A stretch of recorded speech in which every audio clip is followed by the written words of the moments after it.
3 overrated productivity hacks that are probably destroying your time, your energy, and your brain power as an entrepreneur. Hi, I'm Dr. Nicole Byers, neuroscientist, TEDx speaker, solopreneur, and small business owner, and mom to one very busy 7-year-old. So my time is always in short supply. And when I started my business, I was looking for everything that I could find in order to get my time back. Every single productivity hack that I could find online from all the gurus and all the books that I read and everything that I learned from my background in neuroscience and neuropsychology, I felt like I was always trying to squeeze more time into my day. The problem was a lot of those productivity hacks that we see really advocated for entrepreneurs, especially by kind of business influencers on Instagram or whatever social media platform it is, really work against how our brains are designed to function. And the end result is that if we put these hacks into place for too long, we burn out. That's definitely what happened to me. There was a couple of years into my business, I was still working full-time in my 9 to 5. I was using all my evenings and weekends to try and squeeze in extra work in my business. I was staying up late, well past when the rest of my family went to bed to try and squeeze in more. And I felt like every waking moment I had to be doing something productive. The problem is our brains can only sustain that level for so long. I'm going to talk about that today and really what our brains need to work at their peak efficiency, their peak creativity, their peak problem-solving abilities, which we need as entrepreneurs. And that is what happened to me as I ran out of these resources and I locked myself in a stairwell twice in the same week. I put my daughter in the bathtub, half dressed, and this was really a wake-up call that something needed to change. I don't want you to have to go through that same experience that I did. That's why today I want to talk about 3 super common productivity hacks that I see recommended all the time that are actually terrible for our brains, according to a neuroscientist. Starting with overrated productivity hack number 1, which is listening to business audiobooks while you get ready in the morning, while you do chores, while you have any spare minute. Here's what I mean. Like I said, I see this advocated all the time, especially in that entrepreneur, influencer, businessy space by a lot of really the bro club when it comes to entrepreneurship and small business ownership. There's this recommendation that as soon as you get up in the morning while you're getting dressed and you're doing your makeup and you're doing your hair, you should be listening to an audiobook. While you're doing dishes, you should be listening to an audiobook. While you're going for a walk, you're walking your kid to school, you should be listening to an audiobook, because there's this pressure that we get to make maximum use of our time. This message is that these activities, getting dressed, walking my kid to school, doing dishes, are downtime. They're unused, they're wasted time. And so we get this message, this unhelpful message, more on that in a second, that we should fill that time with productive activity. We should listen to audiobooks while we do all of this stuff. Now, I'm not anti-audiobook. If you've been in my community for a while, you know that I am old school. I still love getting hard copy books from the library. There is some research that our brains still learn best. We take in that information differently when we read it with a physical hard copy book versus an e-reader or an audiobook. But there are certainly times when audiobooks are great. I get terrible motion sickness, for example. So when we're traveling, I always have audiobooks or podcasts that I'm listening to because I can't physically read. Or when I'm at the beach is another great time for me to listen to an audiobook. Here's my problem with the recommendation that you listen to audiobooks while you do all this other stuff. 1, it forces our brains to try and multitask. If I am walking my kid to school while I'm also listening to a business book, even though it seems like it's relatively simple, our brains aren't even that good at that simple multitasking. There was a research article I was reading where they looked at gait patterns, so that's walking patterns, of folks who were just walking compared to folks who were talking on a cell phone. Probably not surprising if you've ever been following someone talking on a cell phone before, but the group that was talking on the cell phone was more likely to speed up and slow down, randomly. They were more likely to kind of veer around the sidewalk. They were even less likely to notice when a unicycling clown came out and went across them and back compared to the group who wasn't talking on their cell phones. Works the same way as when we're trying to listen to audiobooks. If I am walking and listening to my audiobook, if I'm doing my dishes and listening to my audiobook, even though it is a relatively lower demand multitasking skill, it's still forcing your brain to multitask, which means you're probably not doing those tasks as efficiently as if you just did them one at a time. Second reason I don't like this recommendation. The benefits of reading aren't just to learn. We read to also increase our creativity, to expand our experiences of the world. There's research, for instance, that people who regularly read novels tend to experience greater empathy for others, experience more creative thinking, and are even at lower risk of developing dementia or Alzheimer's disease later in life. So we don't just read to consume. We read because it is an art form. It is something that is enjoyable as well. And when we take on this pressure to force reading into our schedule by feeling like we should be pressured to read or listen to an audiobook while we're doing something else, it takes away those benefits. And the third reason I don't like this recommendation of listening to an audiobook while you do kind of monotonous tasks around your day is that our brain needs do nothing time.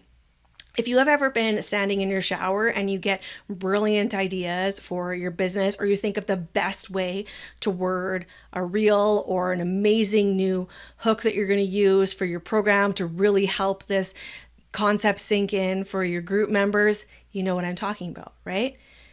That actually has a neurological basis. There is this network of brain areas of our brain that is active when we're in do nothing mode. It's called the default mode network. And when we're not actively focusing on a task, this default mode network gets activated in your brain.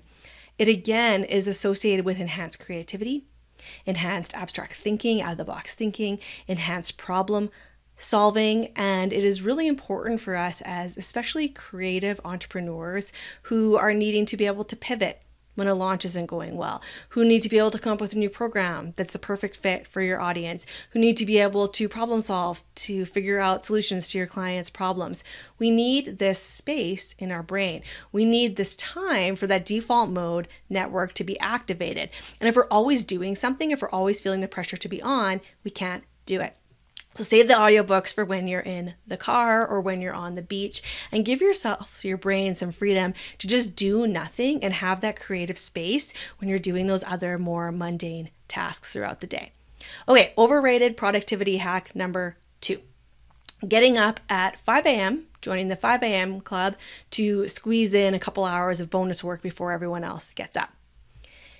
If you are going to bed at 8:30, I have zero problem with this productivity hack. The problem is most of us are not going to bed at 8:30 as entrepreneurs with families and businesses and to-do lists, right? We're staying up till midnight and then we're getting up at 5 or 5:30 and trying to squeeze more in. Again, this is really detrimental for your brain, for the health and well-being of your brain and your business over time. Our brains need 7 to 9 hours of sleep. That is not 7 to 9 hours laying in bed. That is actual high quality sleep. When we start to sacrifice sleep, we start to have problems with our memory.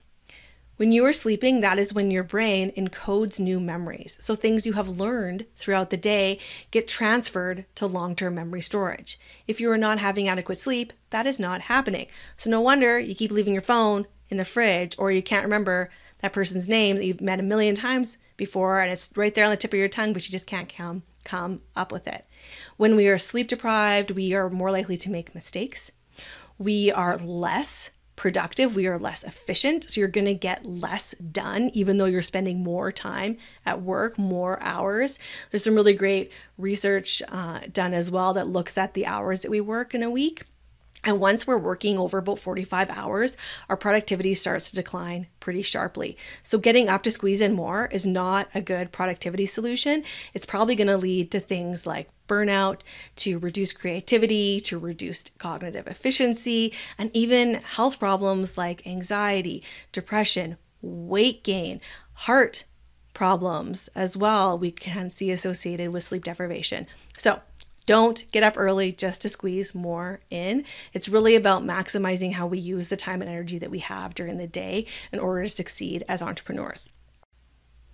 And finally, overrated productivity hack number 3, spending the first couple hours of your day doing self-care. Now, I am all about adding activities into our day, into our week, into our year that recharge and refresh our batteries, that restore our brain power, that energize your body, and that promote business success. The trouble is, from a neuroscience perspective, those first couple of hours of your day are when your brain has the most resources. You wake up every day with a finite number of brain resources. Every single decision you make, every single task you check off your to-do list drains some of those resources. When you wake up, you are going to be at your freshest, at your most efficient, again, at your most creative, at your most resilient, you're best at problem solving. All of these high-level brain skills that we need as entrepreneurs are going to be at their max. And so you want to be making prime use of that time, prime use of those peak brain capacity hours.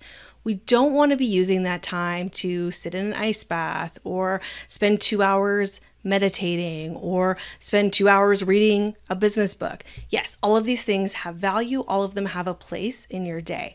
What I would recommend is saving that self-care for later in the day when you already are going to have a natural dip in your energy. So it's not going to be the best use of your time for writing sales pages or creating new programs or having meetings. Save self-care for when you need to recharge. Use those first couple hours to dive into projects that you've been procrastinating on, to finish up those projects that seem to keep getting put on the back burner, because those are the ones that are going to take the most brain power. And so we want to use that time of day to our advantage. So we're getting that growth focused work done in our business first thing, and then moving on to the other tasks in our day. Now, for a productivity hack that does work, well, not so much a hack, is more like a mini assessment that's going to give you some insight into where your brain power is doing great right now, where you could use a little boost, and some strategies that you can start using to elevate your cognitive capacity, your creativity, your energy, your focus, your resilience as an entrepreneur. I have a free quiz called What's Your Entrepreneur Brain Fitness Score? Based on how you self-rate how you're doing right now across 7 barometers of brain health, 7 benchmarks of brain health, you're going to get a set of personalized habits to start implementing this summer right now into your schedule so that you can have the capacity you need to not only feel like you have the creativity, that you have the balance, that you have the drive and the motivation you need to succeed as an entrepreneur this year, but also so that you can enjoy yourself while you do it. Head to drnicolebyers.com/quiz to get started on that quiz now. Okay, that is it for today. Bye for now.